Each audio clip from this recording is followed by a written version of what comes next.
മഞ്ഞുമ്മൽ ബോയ്സിനെ കുറിച്ച് എഴുത്തുകാരൻ ജയമോഹൻ പ്രതികരിച്ചത് പലർക്കും ഇഷ്ടപ്പെട്ട് കാണില്ല. ചിലർക്ക് ജയമോഹൻ പറഞ്ഞത് അക്ഷരം പ്രതി ശരിയാണെന്ന് തോന്നിക്കാണും. എന്നാൽ അഭിപ്രായ പ്രകടനത്തേക്കാൾ ഉപരി കേരളത്തിലെ ബുദ്ധിജീവികളെന്ന് നടിക്കുന്ന ഇടതുപക്ഷക്കാരുടെ അസഹിഷ്ണുതയും മുൻവിധിയുമൊക്കെ കാണുമ്പോഴാണ് നമുക്ക് ചിരിക്കാൻ തോന്നുക, അതോ കരയാനോ? നേരത്തെ മാതൃഭൂമിയിലെ പത്രപ്രവർത്തകനായ ജി ജ്യോതിലാൽ ഇത് സംബന്ധിച്ചൊരു എഴുതിയ കുറിപ്പ് ഞങ്ങൾ പ്രസിദ്ധീകരിച്ചിരുന്നു. ഏതാനും ദിവസം മുമ്പ് സഖാവ് MA ബേബിയും ഫേസ്ബുക്കിൽ ഒരു കുറിപ്പിട്ടിരുന്നു. അതിനെക്കുറിച്ച് ജന്മഭൂമിയിലെ വിചാരം കോളത്തിൽ P ശ്രീകുമാർ ഒരു ലേഖനം എഴുതിയിട്ടുണ്ട്.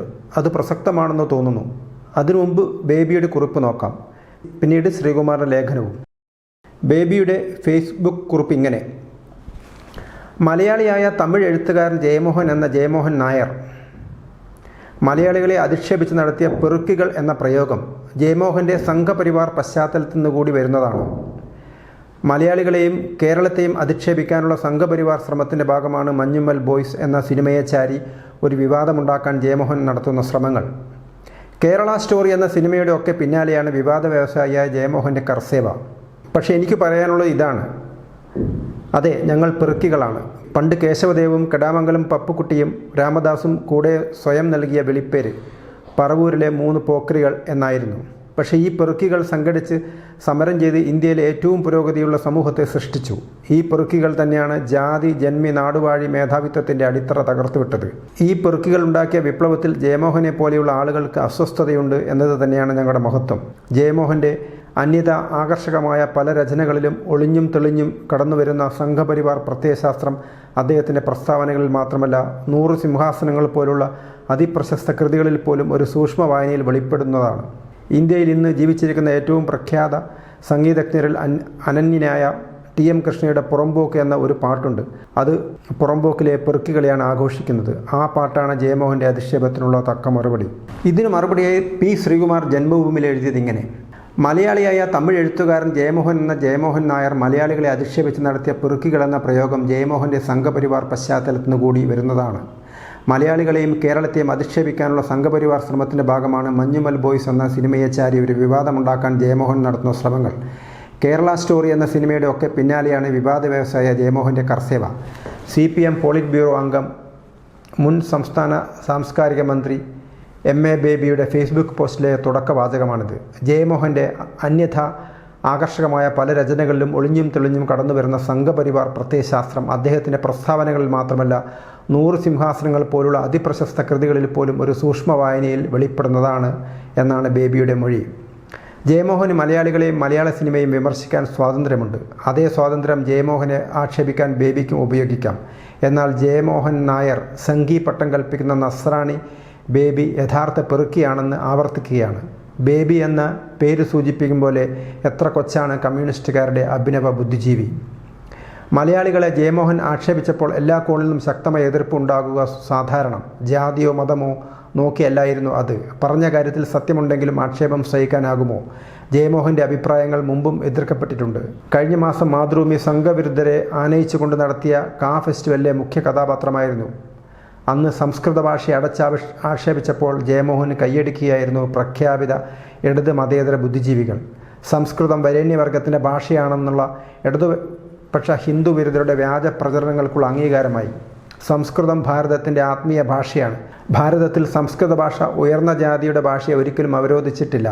വാത്മീകിയായി മാറിയ രത്നാകരനും മുക്കുകുലത്തിൽ ജനിച്ച വേദവ്യാസനും ഈ കാലഘട്ടത്തിൽ ജീവിച്ചിരുന്ന ശ്രീനാരായണ ഗുരുദേവനും എല്ലാവരും സംസ്കൃത പണ്ഡിതന്മാരായിരുന്നു എന്നതെല്ലാം മറന്നുകൊണ്ടായിരുന്നു ജയമോഹന് ജയ് വിളിച്ചത്. വൃത്തികെട്ട സംസ്കൃത ഭാഷയിൽ എഴുതാൻ അറപ്പാണെന്ന് ജയമോഹൻ പറഞ്ഞപ്പോൾ സംസ്കൃതം പഠിക്കാൻ കഴിയാതിരുന്നത് വലിയ ദുഃഖമെന്ന് പണ്ടങ്ങോ പറഞ്ഞിരുന്ന ബേബി പോലും ഒന്നും ഉരിയാടിയില്ല.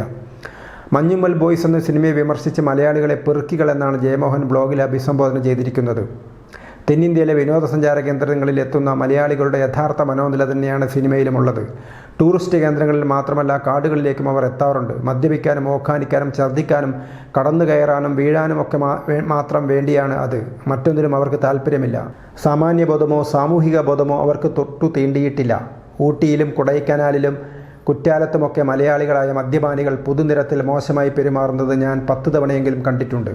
അവരുടെ വാഹനങ്ങളുടെ ഇരുവശങ്ങളിലും ഛർദ്ദിലായിരിക്കും എന്നെഴുതിയ ജയമോഹൻ എറണാകുളത്തെ മയക്കുമരുന്ന് സംഘമാണ് മലയാളി സിനിമയെ നിയന്ത്രിക്കുന്നതെന്നും കുറിച്ചു. വിമർശനത്തിലെ സാമാന്യവത്കരണം ചോദ്യം ചെയ്യപ്പെടേണ്ടത് തന്നെ. പക്ഷേ എന്തിനാണ് ബി ജയമോഹനെ നായരാക്കാൻ MA ശ്രമിക്കുന്നത്? എന്തിനാണ് സംഘിയാക്കി ചിലരെല്ലാം ആഘോഷിക്കുന്നത്? അദ്ദേഹത്തിൻ്റെ പേരിൽ നായർ ബാൽ എന്നെങ്കിലും ഉണ്ടായിരുന്നുവോ? കന്യാകുമാരിക്കാരൻ ബാഹുലേയൻ പിള്ളയുടെ മകനാണ് എന്നത് ശരി. തമിഴ്നാട്ടിൽ നായർ അല്ലാത്ത പിള്ളമാരുമുണ്ട്. ഇനി പിള്ള നായറാണെങ്കിൽ തന്നെ ജയമോഹൻ അത് അവകാശപ്പെടാത്തപ്പോൾ നസ്രാണി ബേബി എന്തിന് പട്ടമണിയിക്കുന്നു? ഇതിലും വലിയ പെറുക്കി സ്വഭാവമുണ്ടോ? എന്തുകൊണ്ടാണ് ചിലർ എന്നെ സംഘി എന്ന് വിളിക്കുന്നത് എന്നതിന് ജയമോഹൻ മറുപടി നൽകിയിട്ടുണ്ട്. അത് DMKയുടെയും മാർക്സിസ്റ്റ് കമ്മ്യൂണിസ്റ്റ് പാർട്ടിയുടെയും രീതിയാണ്. പൊതുജനത്തെ നിരന്തരം സംഘിയുടെ കൂടാരത്തിലേക്ക് തള്ളിവിടുന്നതാണ് ഇവരുടെ രാഷ്ട്രീയം. ഞാൻ DMK അല്ല, കമ്മ്യൂണിസ്റ്റുകാരനുമല്ല, മതേതര ചിന്തയുള്ള ആളാണ്. അതുകൊണ്ടാണ് ഹിന്ദുത്വ പോലുള്ള കാര്യങ്ങളെ ശക്തമായി എതിർക്കുന്നത്. അവരുടെ സർക്കാർ പത്മശ്രീ തന്നപ്പോൾ പോലും അത് ഞാൻ നിരസിച്ചു. ഒരു സർക്കാരിനും ഒന്നും സ്വീകരിക്കില്ല എന്നത് എൻ്റെ സ്വാതന്ത്ര്യ സംരക്ഷണമാണ്. മാർക്സിസ്റ്റ് കമ്മ്യൂണിസ്റ്റ് കക്ഷിയുടെ ഒരുപാട് പ്രവർത്തനങ്ങളെ സ്വീകരിക്കുന്ന ആളാണ് ഞാൻ. പക്ഷേ വിമർശനം അവർക്ക് ദഹിക്കില്ല. പക്ഷേ പ്രകൃതി വനസംരക്ഷണം പോലുള്ള കാര്യങ്ങളിലെ അവരുടെ സമീപനങ്ങൾ എനിക്കൊട്ടും സ്വീകാര്യമല്ല. സോവിയറ്റ് റഷ്യയിൽ നടന്ന അടിച്ചമർത്തലുകളെപ്പറ്റി ഒരു ശക്തമായ നോവൽ എഴുതിയിട്ടുണ്ട്. ദളിതുകൾക്കെതിരായിട്ടുള്ള അക്രമത്തെക്കുറിച്ച് ആദ്യം തമിഴിൽ എഴുതിയ ആളാണ് ഞാൻ. ഇവരുടെയൊക്കെ രീതി എന്നത് ഒപ്പം നിൽക്കുകയാണെങ്കിൽ തലച്ചോറ് ഊരി മാറ്റി അടിമയായി ഒപ്പം നിൽക്കുക എന്നുള്ളതാണ്. അതെനിക്ക് പറ്റില്ല. ഞാൻ ഏകാഗിയാണ്. ആ നിലപാടെടുക്കുമ്പോൾ ഇവരുടെ എതിർചേരിയിൽ നമ്മെ കൊണ്ടുപോയി ചേർത്ത് കെട്ടുകയാണ് ചെയ്യുന്നത്.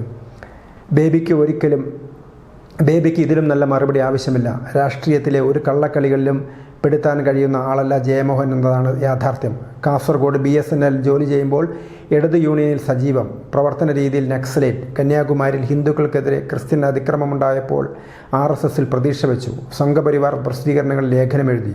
അയോധ്യ പ്രക്ഷോഭ സമയത്ത് സംഘത്തെ വിമർശിച്ച് രംഗത്ത് വന്നു. 1991 സോവിയറ്റ് യൂണിയൻ തകർച്ചയിൽ ദുഃഖിച്ചു. സാഹിത്യയാത്രയിൽ ആറ്റൂർ രവിവർമ്മയും ആത്മീയ യാത്രയിൽ ഗുരു നിത്യചൈതന്യതയും വഴികാട്ടികളായി. നാരായണ ഗുരുവിൻ്റെ ചിന്താസരണിയും M. ഗോവിന്ദൻ്റെ സാഹിത്യ പാരമ്പര്യം പിന്തുടർന്നു. അടൂരിൻ്റെയും അരവിന്ദൻ്റെയും സിനിമകളെക്കുറിച്ച് തമിഴിൽ ഏറ്റവും കൂടുതൽ എഴുതി. MTയുടെ തിരക്കഥകളെക്കുറിച്ച് മാത്രം ഒരു പുസ്തകം എഴുതി. അണ്ണാ ഹസാരിയുടെ അഴിമതി വിരുദ്ധ പ്രസ്ഥാനത്തെ പിന്തുണച്ചു. ജൻ ലോക്പാൽ ബില്ലിനെക്കുറിച്ചും എഴുതി. പൊതു തെരഞ്ഞെടുപ്പിൽ ആം ആദ്മി പാർട്ടിയെ പിന്തുണച്ചു. 9 നോവലുകൾ, 10 ചെറുകഥകൾ, 13 സാഹിത്യ വിമർശനങ്ങൾ, 5 ജീവചരിത്രങ്ങൾ, ഹിന്ദു ക്രിസ്ത്യൻ തത്വചിന്തകളെക്കുറിച്ചുള്ള 3 പുസ്തകങ്ങൾ, നിരവധി വിവർത്തനങ്ങൾ. ആത്മീയത, കമ്മ്യൂണിസം, ഭൗതികവാദം, മതം എല്ലാം ജയമോഹനിലുണ്ട്. അങ്ങനെ ഒരാളെ ഒറ്റ രാത്രി കൊണ്ട് സംഘിയാക്കുന്ന രാഷ്ട്രീയമാണ് മനസ്സിലാകാത്തത്. തൻ്റെ മലയാളി സ്വത്വം ഒരിക്കലും മറച്ചു വെക്കാത്ത ജയമോഹൻ എന്തിന് മലയാളികളെ അടച്ചാക്ഷേപിക്കണം എന്നതിനാണ് ഉത്തരം കിട്ടേണ്ടത്. പറഞ്ഞത് നായരോ നസ്രാണിയാണോ എന്നതല്ല പ്രധാനം. ഇതാണ് ശ്രീകുമാറിൻ്റെ കുറിപ്പ്. കൂടുതൽ വാർത്തകളും വീഡിയോകളും ലഭ്യമാക്കാൻ MalayaliNewsLive.com സബ്സ്ക്രൈബ് ചെയ്യുക.